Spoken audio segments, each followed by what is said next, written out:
ये कहानी है मार्टिन की, जो एक बुजुर्ग आदमी है, लेकिन जब वो अपनी जवान पड़ोसी को देखता है तब उसका उस पर दिल आ जाता है और वो हमेशा ही उसके बारे में सोचने लगता है और उसे अपना बनाने की कोशिश करने लगता है। तब उसे पता लगता है कि उस लड़की की जिंदगी में और भी कई सारे मर्द हैं। दोस्तों, इस फिल्म का नाम है गेमा बोवरी। कहानी की शुरुआत होती है और हम मार्टिन को देखते हैं। मार्टिन बहुत साल पहले पेरिस से इस गाँव में आया था। तब से वो यहाँ पे एक बेकरी चलाता है और मार्टिन के परिवार में उसके अलावा उसकी पत्नी है और उसका एक बेटा है और मार्टिन दिन भर अपने बेकरी में ही रहता है। लेकिन आज जब मार्टिन काम कर रहा होता है तभी उसके सारे ब्रेड जल जाते हैं और उसकी पत्नी कहती है कि ये क्या हो रहा है, तुम कहाँ खोए रहते हो। तो मार्टिन बताता है कि मैं चार्ल्स के बारे में सोच रहा था और इतने कहने के बाद मार्टिन बाहर जाता है। तभी हम चार्ल्स के घर को देखते हैं और चार्ल्स कुछ जला रहा होता है, इसीलिए यहाँ पे बहुत सारा धुआं होता है और इस चीज को देखने के बाद मार्टिन भी वहाँ पे चला जाता है। तब मार्टिन देखता है कि चार्ल्स जेमा की सारी चीजों को जला रहा है। तभी मार्टिन को यहाँ पे एक डायरी नजर आती है और वो उस डायरी को उठा लेता है। ये डायरी है जेमा की। फिर मार्टिन इस डायरी को ले जाता है अपने घर और वो जैसे ही इसे पढ़ना शुरू करता है कहानी जाती है फ्लैशबैक में और हम चार्ल्स और जेमा को देखते हैं और अभी इन दोनों की शादी हुई है और शादी के बाद ये लोग इस गांव में आ गए हैं और इनका पड़ोसी है मार्टिन। इसीलिए एक दिन ये दोनों जाते हैं उसकी बेकरी में और जब चार्ल्स ब्रेड देख रहा होता है तो मार्टिन जेमा को ही घूर रहा होता है और मार्टिन को देख के ऐसा लगता है कि वो जेमा को पसंद करने लगा है। तभी अगले दिन जेमा का कुत्ता बाहर घूम रहा होता है और मार्टिन का कुत्ता उसके पीछे भागता है, इसीलिए मार्टिन भी अपने कुत्ते के पीछे भागता है और यहाँ पे जेमा और मार्टिन दोनों मिलते हैं और धीरे धीरे ये बातें करना शुरू करते हैं और एक दूसरे को पसंद करने लगते हैं। इन्हें एक दूसरे का साथ पसंद आने लगता है और जेमा यहाँ से जाते समय हंस करके बाय बोलती है मार्टिन को और जेमा की हंसी देखने के बाद मार्टिन के सारे अरमान जग जाते हैं जिन अरमानों को वो बहुत पहले भूल चुका था। तभी रात में चार्ल्स आता है मार्टिन के घर पे और कहता है कि मेरे घर की बिजली जा चुकी है, क्या आप हमारी मदद करेंगे। और मार्टिन भी चला जाता है मदद करने के लिए और उनके घर की बिजली को ठीक कर देता है और इस चीज को देखने के बाद जेमा और उसका पति बहुत खुश होते हैं, इसीलिए वो मार्टिन से बात करने लगते हैं। तभी यहाँ पे मार्टिन की पत्नी भी आ जाती है और सारे लोग बात कर रहे होते हैं, लेकिन मार्टिन बिल्कुल चुप होता है क्योंकि वो जेमा को ही देखे जा रहा होता है। फिर अगले दिन जेमा पहुंचती है मार्टिन के बेकरी में और मार्टिन उसे बताने लगता है कि उसके ब्रेड कितने खास है और इतने कहने के बाद वो जेमा को कहता है कि क्या तुम देखना चाहोगी कि मैं इन ब्रेड्स को कैसे बनाता हूँ। और वो कहती है कि हाँ। तब वो उसे किचन में लेकर के जाता है और वो वहाँ पे उसे आटा गूंथने के लिए बोलता है और जब जेमा आटा गूंथती है तब मार्टिन उसे ही देखता रहता है और थोड़ी देर के बाद जेमा को गर्मी होने लगती है, इसीलिए वो अपना स्वेटर निकाल देती है। तब मार्टिन उसे और भी ज्यादा खोदने लगता है और वो उसके शरीर के अंग अंग को निहारता है और वो जेमा को बहुत ही हौस भरी निगाहों से देख रहा होता है। फिर जेमा यहाँ से चली जाती है और अगले दिन जेमा के घर पे बहुत सारे मेहमान आते हैं और इन्हीं मेहमानों में एक लड़की होती है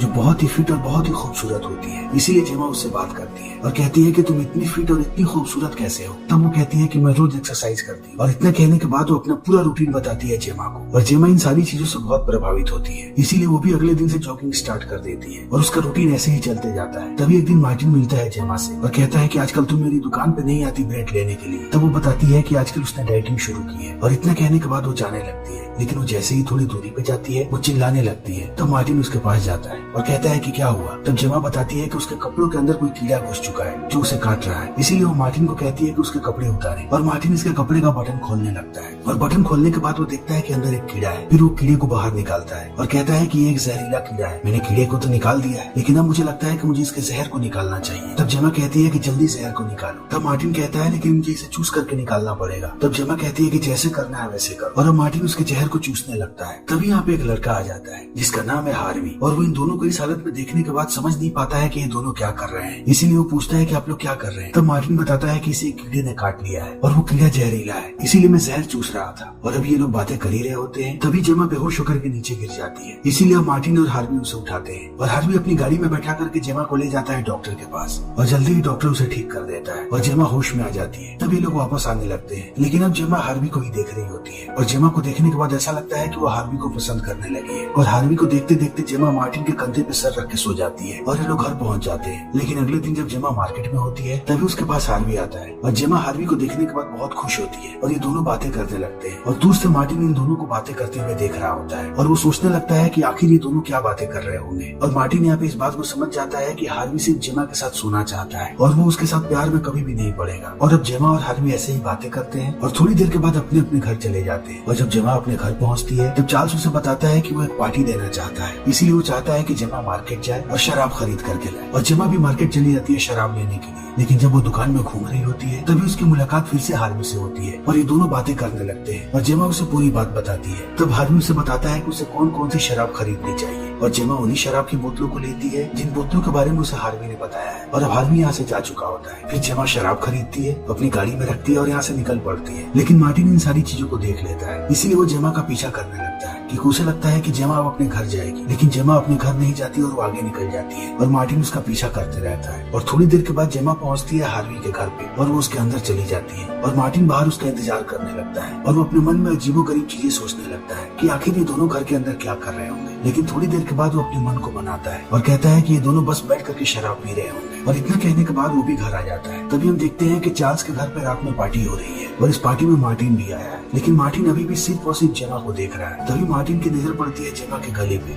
और वो देखता है कि वहाँ पे एक काटने का निशान है और ऐसे निशान लोग तभी बनाते हैं जब वो इंटीमेट होते हैं। इसीलिए अब मार्टिन को जेमा पे शक होने लगता है कि वो हार्वी के साथ सो रही है। और इस चीज को देखने के बाद मार्टिन अपने आप को कोसने लगता है और उसे लगता है कि उसी की गलती है। अगर उसने उस दिन जेमा को हार्वी की गाड़ी में नहीं बैठाया होता तब वो दोनों नहीं मिलते और वो दोनों एक साथ ये सब नहीं करते। इसीलिए अगले दिन मार्टिन पहुंचता है हार्वी के पास और बातों ही बातों में उससे कहता है कि तुम्हारी पढ़ाई लिखाई कैसे चल रही है। तब वो कहता है कि आजकल वो थोड़ा ध्यान नहीं लगा पा रहा है। तब मार्टिन उसे कहता है कि अगर तुम्हारा ध्यान नहीं लग रहा तब तुम्हें अपनी गर्लफ्रेंड को बुला लेना चाहिए और तुम दोनों एक साथ पढ़ाई करोगे तब तुम्हारा ज्यादा ध्यान लगेगा। और हार्वी कहता है कि अच्छा आइडिया है, मैं ऐसा ही करूंगा। और इतना कहने के बाद हार्वी यहाँ से चला जाता है और तब वो पहुंचता है जेमा के घर पे और वो देखता है कि अब जेमा घर से निकल चुकी है हार्वी के घर पे जाने के लिए। तब मार्टिन उसका पीछा करने लगता है और जैसे ही जेमा हार्वी के घर पे पहुंचती है वो दोनों इंटीमेट होने लगते हैं। और इस चीज को देखने के बाद मार्टिन और भी ज्यादा गुस्सा हो जाता है और वो घर चला आता है और सोचने लगता है कि उसे जल्दी ही जेमा से बात करना पड़ेगा, क्योंकि वो जानता है कि हार्वी उसका फायदा उठा रहा है और वो जेमा को समझाएगा कि इस रिश्ते का कोई भी भविष्य नहीं है। लेकिन फिर मार्टिन को ये भी रियलाइज होता है कि अगर ये बातें वो जेमा से कहेगा तब कहीं उनकी दोस्ती भी खत्म ना हो जाए और जो जेमा उससे मिलती है कहीं वो भी उससे ना मिले। इसीलिए मार्टिन उसे कुछ नहीं बताता। तभी अगले दिन जेमा आती है उसके दुकान पे और वो बताती है कि चार्ल्स थोड़े दिनों के लिए लंदन गया हुआ है। और इतना कहने के बाद वो 2 केक ऑर्डर करती है और केक के पैसे देती है, लेकिन वो एक केक यहीं पे भूल जाती है और अपने घर पे चली जाती है। तब मार्टिन वो केक लेकर के उसके घर पे जाने लगता है, लेकिन जैसे ही वो खिड़की के पास पहुंचता है वो देखता है कि हार्वी और वो दोनों इंटीमेट हो रहे हैं और दोनों एक दूसरे को बोल रहे हैं कि वो दोनों एक दूसरे से मोहब्बत करते हैं। और मार्टिन जब इन बातों को सुनता है तब वो समझ जाता है कि हार्वी उससे झूठ बोल रहा है। इसीलिए वो वापस आ जाता है और वापस आने के बाद उसी केक को खाने लगता है। तभी उसकी पत्नी उसके पास आती है और कहती है कि चार्ल्स जब से यहाँ से बाहर गया है तब से जेमा और भी ज्यादा खुश नजर आ रही है। और अब समय ऐसे ही बीतते जाता है और थोड़े दिनों के बाद यहाँ पे चार्ल्स चला आता है। तभी जेमा बाहर जाना बंद नहीं करती और जब वो एक दिन बाहर जा रही होती है तब चार्ल्स उससे पूछता है कि तुम कहाँ जा रही हो। तब वो कहती है कि मैं जॉगिंग पे जा रही हूँ। लेकिन वो जैसे ही घर के पिछवाड़े जाती है वो अपने कपड़े को बदल लेती है और वो स्टाइलिश कपड़े पहन करके यहाँ से निकल जाती है और जल्दी ही पहुंचती है हार्वी के घर पे और उसके घर जाते ही अपने कपड़े उतारने लगती है और ये दोनों इंटीमेट होने लगते हैं। और जब ये दोनों इंटीमेट हो रहे होते हैं तभी गलती से इनके हाथ से एक स्टैचू नीचे गिर जाता है और इस चीज को देखने के बाद हार्वी बहुत परेशान हो जाता है और वो जेमा को कहता है कि मेरी माँ की सबसे पसंदीदा स्टैचू है और अगर उन्हें पता लगा कि मैंने इसे तोड़ दिया है तो मेरे लिए बहुत सारी परेशानियां खड़ी हो जाएंगी। तब जेमा कहती है कि चिंता मत करो, मेरे पति एक अच्छे कारपेंटर है और वो कहीं इसे ठीक कर दे, इसीलिए कुछ दिनों के बाद इसे लेकर के मेरे पति के पास आना और वो इसे ठीक कर देंगे। और इतना कहने के बाद वो हार्वी से पूछती है कि मैं जल्दी ही लंदन जाने वाली हूँ, क्या तुम मेरे पीछे लंदन आओगे। और हार्वी कहता है कि मैं तुम्हारे पीछे कहीं भी आ जाऊंगा। और इस बात को सुनने के बाद जेमा बहुत खुश होती है और वो अपने घर चली आती है और फिर वो पहुंचती है बेकरी में और जब वो अपने लिए ब्रेड ले रही होती है तब वो मार्टिन को बताती है कि वो जल्दी ही लंदन जा रही है, वो भी हमेशा के लिए। और इस बात को सुनने के बाद मार्टिन का दिल टूट जाता है। तभी हम हार्वी को देखते हैं और उसकी माँ अब आ चुकी है उसके घर पे और थोड़ी देर यहाँ पे घूमने के बाद उसकी माँ हार्वी से कहती है कि मेरा स्टैचू कहाँ पे है और मैंने तुम्हें यहाँ पे पढ़ने के लिए भेजा था, लेकिन मुझे पता लगा है कि तुम सिर्फ यहाँ पे बदमाशियां कर रहे हो और अभी के अभी बताओ कि स्टैचू कहाँ पे है। तब हार्वी कहता है कि उस स्टैचू पे थोड़ा स्क्रैच लग गया था, इसलिए मैंने पड़ोस के एक कारपेंटर को दिया है जिसका नाम है चार्ल्स और वो जल्दी ही इसे ठीक करके दे देगा। तभी उसकी माँ कहती है कि अब तुम यहाँ पे नहीं रहोगे और तुम मेरे साथ पेरिस वापस चल रहे हो। और अब इनकी बातें चली रही होती है तभी हार्वी के फोन पे जेमा का संदेश आता है जिसमें उसने लिखा होता है कि वो उसके घर पे आ रही है। तब हार्वी से कहता है कि मेरे घर पे मत आओ क्योंकि अब मेरी माँ आ चुकी है और अब मैं तुम्हारे साथ लंदन भी नहीं चल पाऊंगा क्योंकि मेरी माँ मुझे पेरिस लेकर के जा रही है, इसलिए हमारे बीच जो कुछ भी था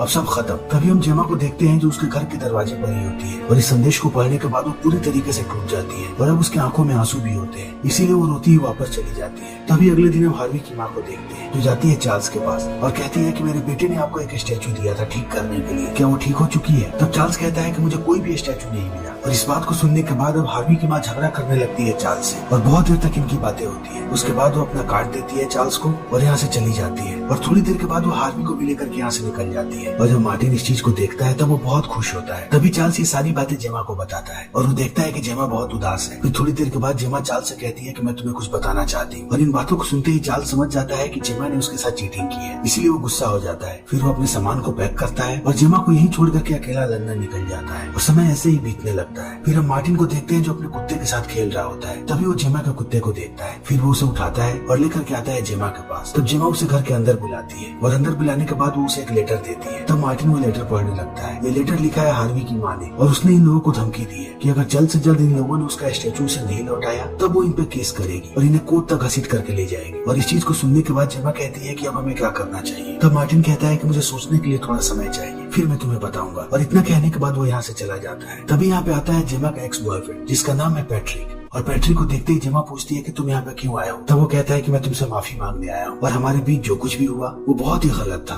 इसीलिए मैं अपनी गलतियों को सुधारने के लिए आया हूँ। और अब वो जेमा के साथ ही रहने लगता है। तभी मार्टिन एक दिन देखता है कि पैट्रिक और जेमा किस कर रहे हैं और अब मार्टिन सोचने लगता है कि जेमा किस तरीके की लड़की है, उसका कोई ईमान नहीं है। लेकिन अब जेमा पैट्रिक से कहती है कि उन लोगों के बीच कल जो भी हुआ वो सब कुछ गलती से हो गया और वो पैट्रिक से दोबारा नहीं मिलना चाहती है। और इतने कहने के बाद वो अपने पति को कॉल करती है और उसे बताती है कि वो उससे कितना प्यार करती है। तभी पैट्रिक वापस आ जाता है और वो जेमा को कहता है कि मेरे साथ लंदन चलो। इसी बीच मार्टिन भी यहाँ पे आता है और वो केक लेकर के आया होता है जेमा के लिए। और जब वो पैट्रिक की बातें अंदर सुनता है तब वो दरवाजे पे केक रख के चला जाता है। तभी यहाँ पे चार्ल्स भी आ जाता है और थोड़ी देर के बाद चार्ल्स मार्टिन को बुलाता है और कहता है कि देखो मेरे घर के अंदर क्या हो गया है। और मार्टिन भागता हुआ आता है और वो जैसे ही घर के अंदर दाखिल होता है वो देखता है कि अंदर जेमा की लाश पड़ी हुई है, इसीलिए वो बहुत चक्का रह जाता है और वो पास में पैट्रिक को भी देखता है। तभी यहाँ पे पुलिस वाले आ जाते हैं और वो जेमा की लाश को लेकर के जाने लगते हैं। तो मार्टिन उनसे पूछता है कि आखिर जेमा की मौत कैसे हुई है। तब वो लोग बताते हैं कि जेमा की मौत दम घुटने से हुई है क्योंकि उसके गले में ब्रेड का एक टुकड़ा फंस गया था। और इस बात को सुनने के बाद अब मार्टिन सोचने लगता है। तभी अगले दिन जेमा का फ्यूनरल हो रहा होता है और सारे लोग वहीं पे होते हैं। फिर मार्टिन जाता है चार्ल्स के पास और कहता है कि मुझे लगता है कि जेमा की मौत मेरी वजह से हुई है, क्योंकि अगर मैंने उसे ब्रेड नहीं दिया होता तब वो ब्रेड उसके गले में नहीं फंसता और वो अभी भी जिंदा होती। तब चार्ल्स कहता है कि नहीं, उसकी मौत मेरी वजह से हुई है। जैसे ही मैं घर के अंदर घुसा मैंने देखा कि पैट्रिक ने उसे पीछे से पकड़ रखा है, इसीलिए मुझे लगा कि ये दोनों इंटीमेट हो रहे हैं, इसीलिए मैं पैट्रिक को मारने लगा। लेकिन पैट्रिक उसके गले से ब्रेड निकाल रहा था और वो उसके पेट को दबा रहा था ताकि वो ब्रेड बाहर निकल जाए। और अगर मैंने पैट्रिक को नहीं रोका होता तो आज जेमा जिंदा होती। तब यहाँ पे पैट्रिक आता है और वो कहता है कि जेमा मेरी वजह से मरी है। जब वो ब्रेड खा रही थी तब मैं उसी कमरे में था और तब मैंने उसके गले पे किस किया था और अगर मैंने ऐसा नहीं किया होता तब वो जिंदा होती। और इतना कहने के बाद अब ये सारे लोग यहाँ से जाने लगते हैं। तभी हम यहाँ पे हार्वी को भी देखते हैं जिसके हाथ में फूल है और हार्वी यहाँ पे अपने आप को कोस रहा होता है कि उसकी वजह से जेमा मरी है, क्योंकि अगर उसने जेमा से प्यार नहीं किया होता और वो उसे छोड़ करके नहीं गया होता तो वो डिप्रेस नहीं होती और उसकी ऐसी हालत नहीं होती। और अब कहानी फिर से आ जाती है वर्तमान समय में और हम मार्टिन को डायरी पढ़ते हुए देखते हैं। लेकिन अब मार्टिन डायरी को रख देता है और समय ऐसे ही बीतने लगता है। तभी थोड़े दिनों के बाद मार्टिन का बेटा उसे आकर के बताता है कि पास में एक और परिवार रहने आया है और ये भी पति पत्नी है, सिर्फ 2 ही लोग हैं। तब मार्टिन उन्हें हेलो बोलने जाता है और यहाँ पे वो उस आदमी की पत्नी को देखता है जो बहुत ही खूबसूरत होती है और मार्टिन उसे ऐसे ही हेलो कहता है जैसे हेलो उसने जेमा से कहा था और ये फिल्म यहीं पे खत्म हो जाती है। तो दोस्तों हमारी आज की वीडियो यहीं पे खत्म होती है। अगर आपको हमारी ये वीडियो पसंद आई हो तो इसे लाइक करें, शेयर करें और चैनल को सब्सक्राइब करें। Thank you.